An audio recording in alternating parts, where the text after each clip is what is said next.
সকলোকে স্বাগতম জনাইছোঁ। আজি আপোনালোকক আমাৰ সেন্সাস অপাৰেশনৰ বিষয়ে প্ৰেছ কনফাৰেন্সৰ কাৰণে আপোনালোকক মাতি আনিছোঁ, যাতে আমাৰ এই ডিষ্ট্ৰিক্টত সেন্সাসৰ বিষয়ে অলপ অৱগত আপোনালোকে কৰিব পাৰে। এতিয়া প্ৰথম কথা হ'ল আপোনালোকে জানে আমাৰ 2 তাৰিখ কালিৰ পৰা 2 তাৰিখৰ পৰা 16 তাৰিখলৈকে আমাৰ সেল্ফ সাৰ্ভে হ'ব। এই সেল্ফ সাৰ্ভে নিজেই সিটিজেনে নিজেই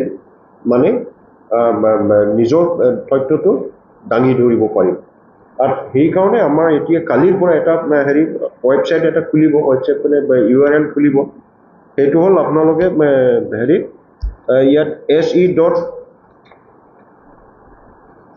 se.census.gov.in তাতে খুলিলে আপোনালোকে গোটেইখিনি পাই যাব। তাতে 34টা নম্বৰৰ পইণ্ট থাকিব, যেটো আপোনাৰ প্ৰযোজ্য। এই প্ৰযোজ্যখিনি আপোনালোকে তাতে সোমাই দিব লাগে। আৰু এই ফ্লো চাৰ্টটো মই ভূমুকি কম ইয়াতে।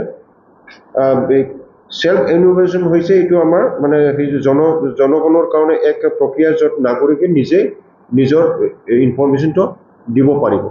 আৰু সেইটো নহয় যে আপুনি নভৰালে আমাৰ আপুনি থাকি যাব, এইটো নহয়। আৰু 17 তাৰিখৰ পৰা আমাৰ ইনিউমাৰেটৰসকলে ঘৰে ঘৰে গৈ পেলাই ইনিউমাৰেশ্যনটো কৰিব। আৰু তেতিয়াই আপুনি যেতিয়া সেল্ফ এনিউমাৰেশ্যন কৰিব, এটা ID জেনেৰেট হয়। সেই আইডিটো আপোনালোকে সেই ইনিউমাৰেটৰটো দেখুৱাব লাগে। যদি কিবা ফিগাৰটো অমিল হৈছে, তাতে চেক কৰাৰ আৰু সুবিধাটো আছে। এইখিনি আপোনালোকৰ সেইকাৰণে প্ৰথমে আমি চিম্পল এটা প্ৰচেছটো আপোনালোকক মই ক'ব বিচাৰিছোঁ। প্ৰথমে আপুনি se.census.gov.in খুলি ল'ব। খোলাৰ পিছত ইয়াতে 2 নম্বৰত আহিব, enter the head of household name, 10টা ডিজিট মোবাইল নম্বৰ, ইমেইল ID অপশ্যনেল। এইটো ভৰাব লাগিব, name of the head of household. কিন্তু হেডটো এইটো পিছত চেঞ্জ কৰিব নোৱাৰে। এইটো চেঞ্জ কৰিব নোৱাৰে। এইটো ওৱান্স আপুনি হেডটো যদি বাছনি কৰিলে, তেতিয়া আপুনি চেঞ্জ কৰিব নোৱাৰে। এইটো only one mobile number should be used per household, one registered, the same cannot be used for any other household. এটা হাউসহোল্ড কাৰণে এটা মোবাইল নাম্বাৰ আপুনি ল'ব লাগিব। বেলেগ হাউসহোল্ডৰ কাৰণে আপুনি মোবাইল এই মোবাইলটো আপুনি ইউজ কৰিব নোৱাৰিব। 3 নম্বৰত আহিলে আপোনাৰ লেংগুৱেজটো আপুনি বাছনি কৰিব লাগিব, আপুনি কি লেংগুৱেজত এইটো বেছি ভাল পায়। তাৰপিছত আপুনি আহিব, তাতে সিলেক্ট লেংগুৱেজ কৰিব। লেংগুৱেজো পিছত আৰু চেঞ্জ কৰিব নোৱাৰে। তাতে অপশ্যনত আহিব, যিখিনি লেংগুৱেজ পাব এইটো আপোনালোকে দিব। Select preferred language and enter OTP send to registered mobile number. তাৰপিছত 4 নম্বৰত আহিলে provide location details. Select district, enter pin, village, town, locality. সেইটো আপুনি তাতে ভৰাব লাগিব 4 নম্বৰত। তাৰপিছত 5 নম্বৰত আহিব locate your residence on map. তাতে এটা ৰঙা এটা আহে, সেইটো আপুনি একজাক্ট হেৰিটো আপুনি ভৰাব। আপোনাৰ যোনখিনি যিটো এৰিয়াত আপোনাৰ ঘৰ আছে এইটো আহিব। আজিকালিতো মোবাইলত GPS-ৰ জৰিয়তে নিজে নিজে আহি যায়, সেইটো প্ৰব্লেম নাই। আপুনি যিটো জেগাত আপুনি কৰিছে, আপুনিতো নিজৰ ঘৰৰ পৰাই কৰিলে সেইটো আহি যাব। যদি হয়, drag the red marker on the map to identify your exact residential building and confirm location. 6 নম্বৰত আহিছে complete the questionnaire. মই যে কৈছিলোঁ যে 34টা নম্বৰ questionnaire তাত থাকিব। এই questionnaire-টো আপোনালোকে fill in the house listing and housing census questionnaire guided by the tool tips আৰু essential information notes তাতে আপোনালোকে দিব পাৰিব। 33টা এইটো সিম্পল এটা আপোনাৰ কি আছে কি নাই এইখিনি আছে। আপুনি পানী যদি আছে, পানীটো কি ধৰণৰ, ৱালটো কেনেকুৱা ধৰণৰ, প্লাষ্টাৰৰ আছে নে কিবা আছে, এনেকুৱা অপশ্যন আছে। এই অপশ্যনত আপুনি ক্লিক কৰিব লাগিব। তাৰপিছত 7 নম্বৰত preview and review. Use the preview screen to check all enter data. আপুনি ডাটাটো এণ্ট্ৰি কৰাৰ পিছত ক'ৰবাত ভুল হৈছে নেকি, আপুনি এইটো প্ৰিভিউ কৰিব পাৰে, ৰিভিউও কৰিব পাৰে, আপুনি চেঞ্জো কৰিব পাৰে। আনটিল সাবমিট নকৰালৈকে এইখিনি আপুনি কৰিব পাৰে। and you can edit entries, save a draft to submit later or submit finally.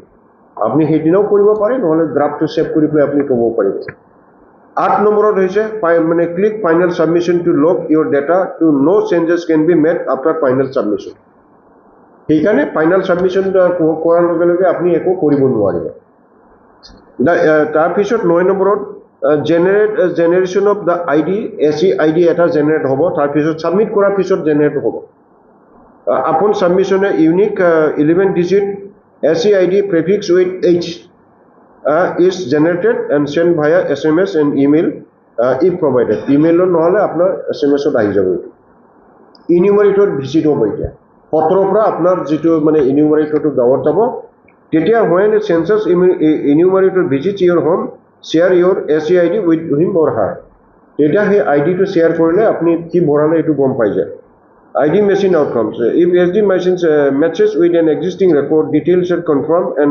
submitted if not enumerator will collect data address যদি হেতু ভুল হৈছে তথাপিও এটো enumerator এটো চেঞ্জ কৰিব পাৰে এটো এডিট কৰিব পাৰে আৰু নতুনকৈ আনি পেলাই হেতু কৰিব পাৰে তো সেইখিনি মানে সেইখিনি কাৰণে আমি এতিয়া যেটো কালিৰ পৰা হ'ব আপোনালোকক এই মানে সিম্পল প্ৰসেস এই প্ৰসেসটো যাতে আপোনালোকে এই প্ৰিন্ট মিডিয়া হওক আৰু ইলেক্ট্ৰনিক মিডিয়া হওক আপোনালোকক আজি ইয়াতে মাতি আনা হৈছে আমি যাতে মানে আমাৰ ডিস্ট্ৰিক্টত মানুহবিলাকে যাতে সহায় কৰে বা নিজে সহায় কৰে বা এনিউমাৰেটৰক সহায় কৰে সেইখিনি বস্তুটো মই অলৰেডি হেতু বিষয়ে আমাৰ BCDC চেয়াৰমেনবিলাকক মই ইয়াত মাতি আনি পেলাই এবাৰ এৱাৰনেছো কৰিলোঁ সিহঁতে নিশ্চয় গাঁৱত কৰিব মই দিছিলোঁ অলৰেডি কৰিছে চাগে আৰু আমাৰ এনিউমাৰেটৰ ট্ৰেইনিংবিলাকো মানে প্ৰায় কমপ্লিট হৈছে অকল বিজনেছ অলপ বাকী আছে বাকি আমাৰ সিডলি আৰু সিডলি সাৰ্কেল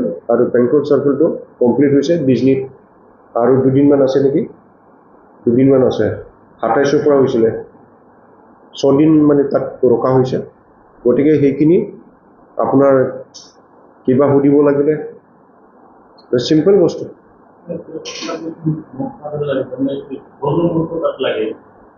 ঘৰ নম্বৰটো ইয়াত ঘৰ নম্বৰ মানে নিজে নিজে ওলাই আহিব এইটো বস্তু নম্বৰ মানে সেন্সাসৰ নম্বৰ বেলেগ থাকিব এইটো বেলেগ আইডিয়া আহিব না আপোনাৰ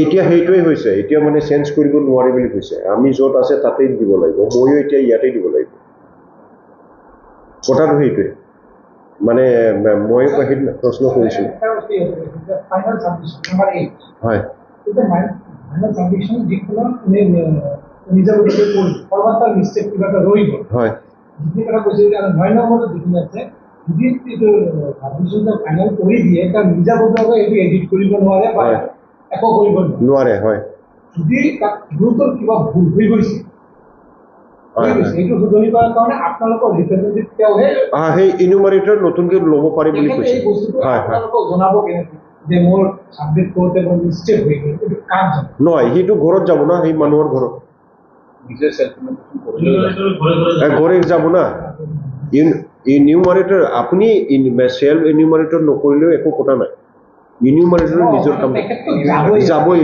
মানে আগত কামটো মানে সময়খিনি বচোৱাৰ কাৰণে আমি কৰিব আপুনি নকৰিলে একো কথা নাই সেইটো নহয় যে ইনুমাৰেটৰ না আপুনি কৰাৰ লগে লগে ইনুমাৰেটৰ নাযাব ই যাবই মানে দুটা কৰিছে দুটা আমি মই নিজাভাৱে মোৰ কৰি দিম কৰি দিয়াৰ পিছত হয়তো দেখা পাব মোৰ অনিচ্ছাকৃতভাৱে কিবা এটা হয় থাকিব তেতিয়া তেওঁ যেতিয়া আহিব এইটো তেওঁ যেতিয়া এইটো আকৌ খুলি তেখেতে চাব এই আইডি নাম্বাৰ মতে যেতিয়া তেওঁ অলৰেডি ক্ৰিয়েট হৈ যায় এইকাৰণে এচি আইডি যে ইয়াত ক্ৰিয়েট হ'ব এইটো কৈছে যে এইটো দেখুৱাবলৈ কৈছে যে মানুহে যেতিয়া ইনুমাৰেটৰ যাব তেতিয়া দেখুৱাব কৈ আছে সেইকাৰণে তাৰমানে এইটো সেন্সাসটো এনেকুৱা কৰিব বিচাৰিছে আজি যে যিজন সেন্সাস যাব ঘৰত তেখেতে দীঘলীয়া সময়টো তেওঁ দিবৰ কাৰণে আগতীয়াকৈ তেওঁ যদি প্ৰিলিমিনাৰী অলপ ভুল হলত দি দিয়ে তেওঁ মানে কি দৈনিক যিটো আধা ঘণ্টা তেওঁ লাগে হয় এইটো তেওঁ 10 মিনিটতে ভুলটো হ'ব নালাগে নিজৰ ইনফৰমেশ্যনটো ইমান